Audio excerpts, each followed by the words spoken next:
Hi, I'm Vino. I'm going to make a few statements about gun controls in America. First, let's see how many guns do Americans have. In America versus the rest of the world.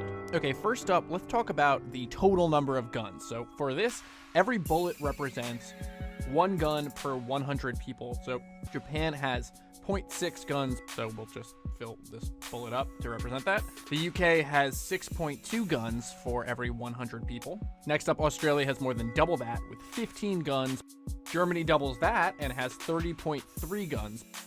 Switzerland's got 45.7 guns per 100 people.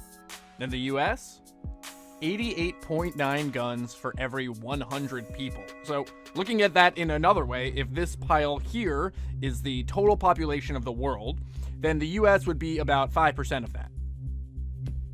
And if this pile of ammo here represents the total amount of guns worldwide, the US has 35 to 50% of every gun in the world.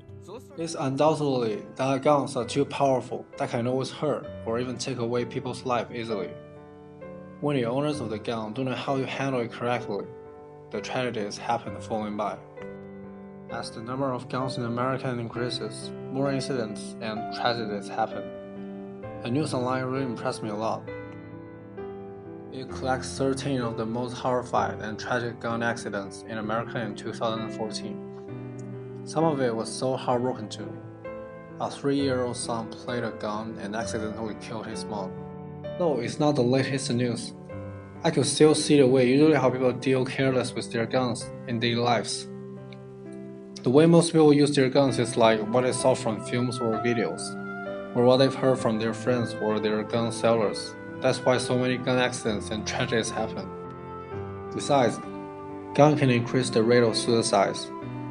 When desperate to find guns can end their life faster and painless, they will prefer more using a gun to kill themselves, and normally most people will die immediately while pulling the trigger, due to the high lethality of guns than other ways. In a graph, the total suicide rate on both sides are almost 12.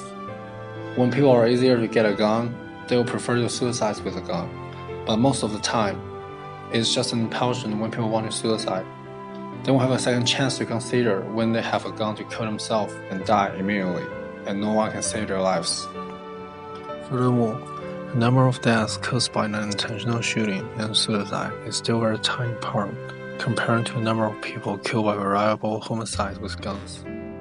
I'll always believe for most people, when they have stronger powers, they will begin to release the demons hiding in their heart. When people own guns, some of them may figure a direct, illegal, and violent way to solve the difficulties they faced. And that's how the most of the crimes happen. Maybe it's hard to prove that, but the fact is that guns still following up with lots of crimes. So let's continue to see with the question that what actually happened with so many guns in America. President Obama came out and said this. At some point, we as a country will have to reckon with the fact that this type of mass violence does not happen in other advanced countries. So let's look into that. Let's look into mass shootings worldwide. We're going to use the FBI's definition of a mass killing, which is 4 or more random deaths. Since 1997, Japan has had 0 mass shootings. Same with Australia, they've had none. The UK has had 1 event. Germany has had 3. Same with Switzerland, they've had 3 events as well. The United States has had 3 in 2014 alone. Since 1997, the United States has had 51 mass killings. The next stat that we're going to look at is the total firearm homicides in these countries. We're going to use the statistic 1 out of every 10 million. Japan's rate is 1 firearm homicide per 10 million people. The UK's rate is 6. Germany's rate is 7 out of 10 million. Australia's is 13. Switzerland has a rate of 26. In the US, 401. Since 1997, there have been approximately 540,000 American deaths from firearms. That's more than World War I and World War II combined. Besides this, I saw some more metaphors on New York Times to describe the death rate caused by guns in America than any other countries, which I think is so visually. The author used the death rate from some daily accidents to describe how often people got killed by guns in different countries and even give an order to those countries. The The US, one of the well-developed countries in the world, is the third one. Let's see all the countries behind the US. All those countries has either banned the rights of personal guns, or made a very strict laws on owning guns. Why can't Americans just learn from them, and let fewer innocents die?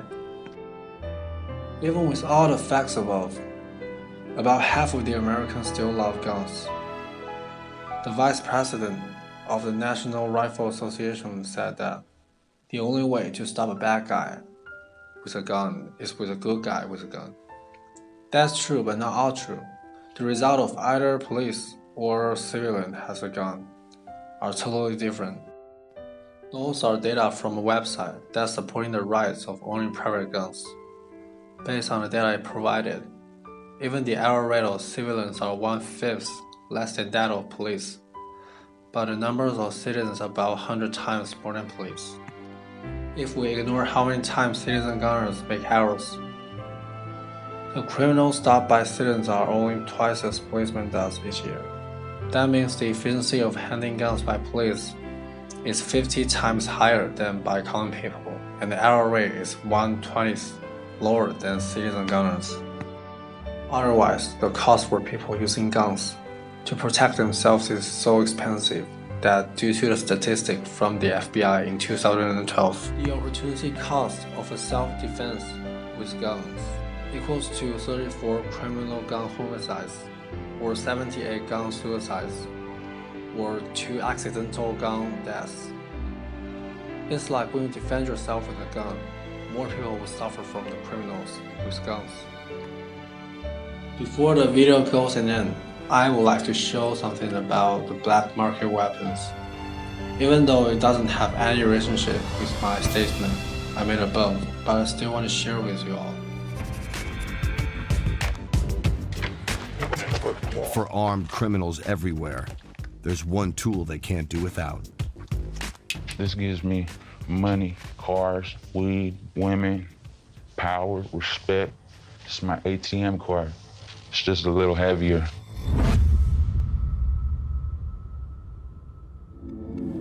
Payback is picking up a brand new delivery from his gun dealer for his next hit, a ghost gun. There it is, a 1245, 1911, big gun. No matter what, this thing's going off without a hitch. This thing never jams. Not only do Nightscope's customers demand something reliable, their guns have to be untraceable. As far as I know, I bought it from a nation. I'm Filipino. I don't really ask too many questions about where I come from. As long as I can get them for the right price, get them off to guys like this, I can double my money. He's happy, I'm happy. Thanks to California's restrictive gun laws, Nightscope has no shortage of customers. This means he can sell his range of guns at top dollar. They cost a lot more here on the street because people that can't find them, can't get them, and there's a market for them like you won't believe. These ghost guns are in high demand because secondhand firearms come with a heavy risk. Every gun comes with a serial number, and if it's knocked off, you know that's a dirty gun. If it looks like it killed a whole bunch of people, it probably has. You hold on to it, you don't know what you're holding on to. You might be holding on to 2 or 3 murders. With every shot fired at a crime scene, even a ghost gun begins to build up a detectable trail. But while still fresh on the streets, a Ghost 45 can fetch $2,000. Try to stay away from the hot pieces, because I'm a hot boy. I don't need a gun that's going to get me in trouble, because I'm causing the trouble. In all other countries, the decrease in numbers of guns could gradually become a trend. So many facts prove that fewer guns could bring fewer crimes and fewer deaths. As the world develops, civilians are no longer need guns to protect themselves. I believe one day in future, Americans can no longer try to defend themselves by their private guns, and no need to own their personal guns. That's all, thank you.